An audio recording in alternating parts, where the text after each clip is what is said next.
En la línea telefónica, el distinguido amigo economista Guarocuya Félix, porque tenemos algunas inquietudes desde el punto de vista económico y sobre todo partiendo con este aumento de los precios del petróleo que ha alcanzado su máximo nivel en los últimos meses. Bienvenido, Guarocuya, rumbo de la tarde. ¿Cómo estás?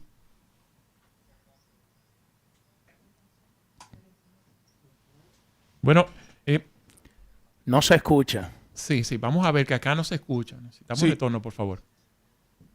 Sí, vamos a ver, tratar de... No lo estamos escuchando. De subir el volumen porque le escuchamos muy bajito. Vamos a ver. Sí, no, productor estrella. No lo estamos escuchando. Sí, ahora vamos a ver. La idea es para nosotros conocer cómo va a impactar en la economía dominicana el incremento de los precios. Ahora sí. Sí. De entrada a conocer a qué se atribuye este aumento de sus niveles máximos de los precios del petróleo en estos últimos meses, Guaracuya.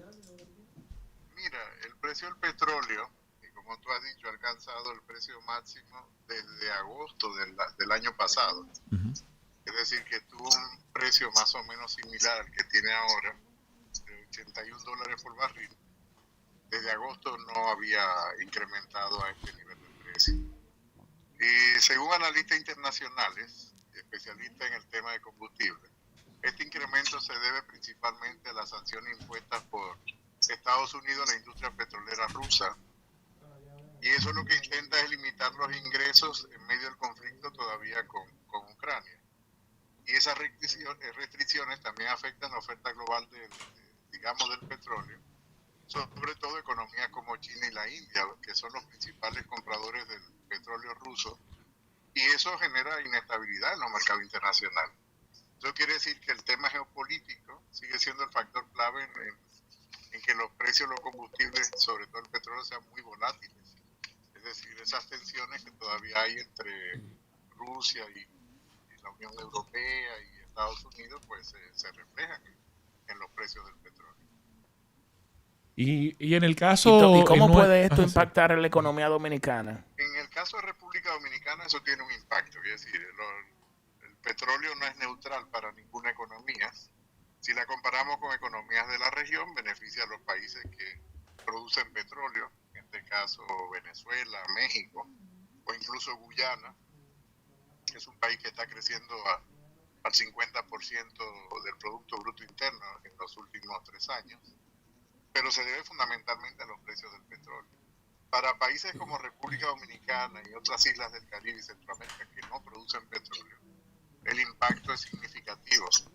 Piensa que durante el 2024 el gobierno tuvo que destinar más de 16.000 millones de pesos a subsidios. Y tomamos en cuenta por galón, independientemente del tipo de combustible, un promedio simple nos da más o menos un 9,50 por galón que está subsidiando el gobierno.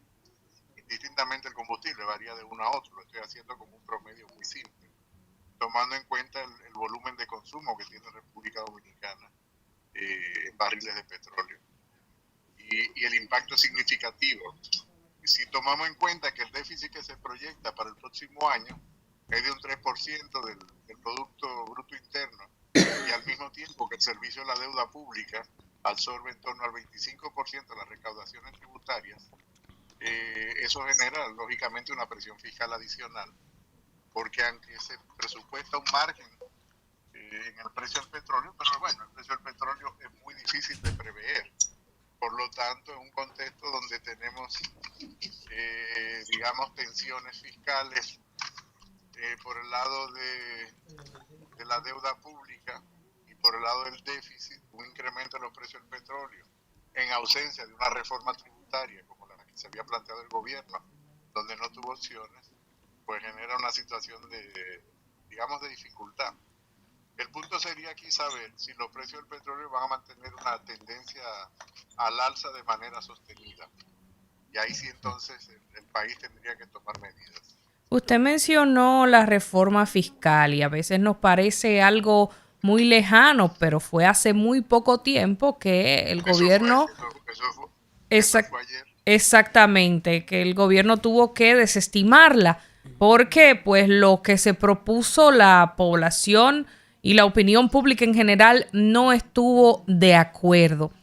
¿Qué medidas pudiera tomar el gobierno dominicano sin tener que hacer una reforma fiscal que pudieran ayudar a pues contrarrestar un poco esta situación? ¿Se puede contrarrestar sin hacer una reforma o tendría el gobierno que verse obligado a reintroducir un nuevo proyecto en este año?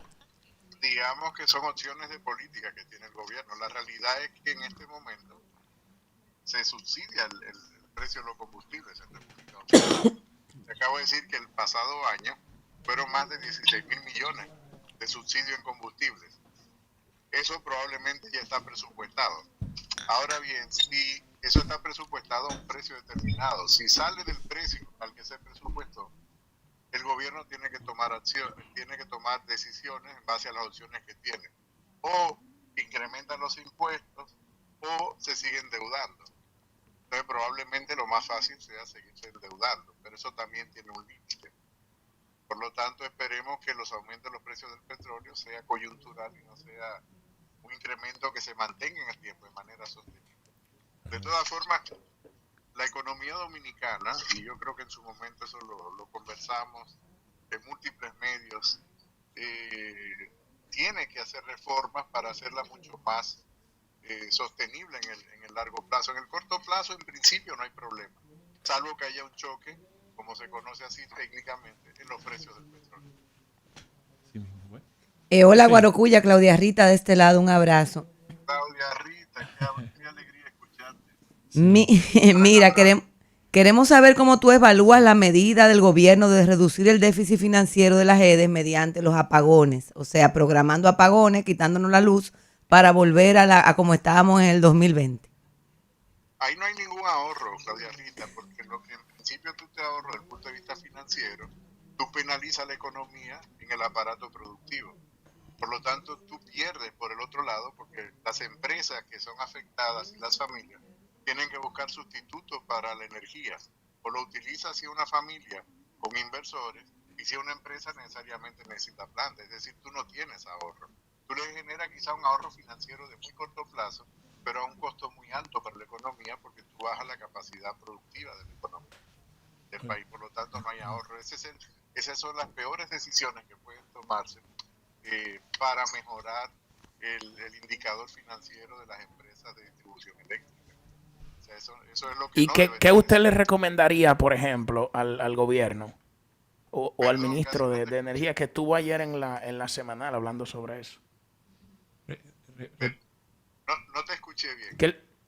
Perdón, mi pregunta es que ¿qué usted le recomendaría al gobierno para reducir las pérdidas en las distribuidoras de energía? Para reducir el déficit del sector eléctrico. Lo que debió de haber hecho hace 5 años casi. El gobierno debió de haber seguido el programa de reducción de pérdidas. Piensa que en este gobierno las pérdidas se han incrementado más que proporcionalmente a lo que había dejado la pasada administración del Partido de la Liberación Dominicana.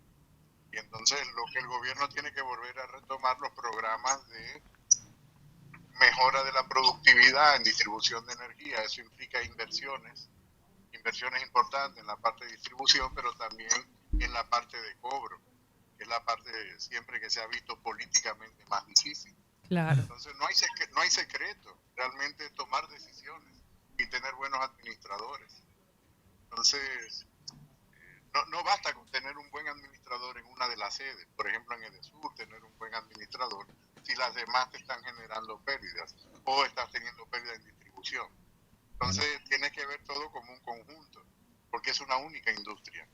No la puedes ver segmentada, tienes que verla como una industria en su conjunto.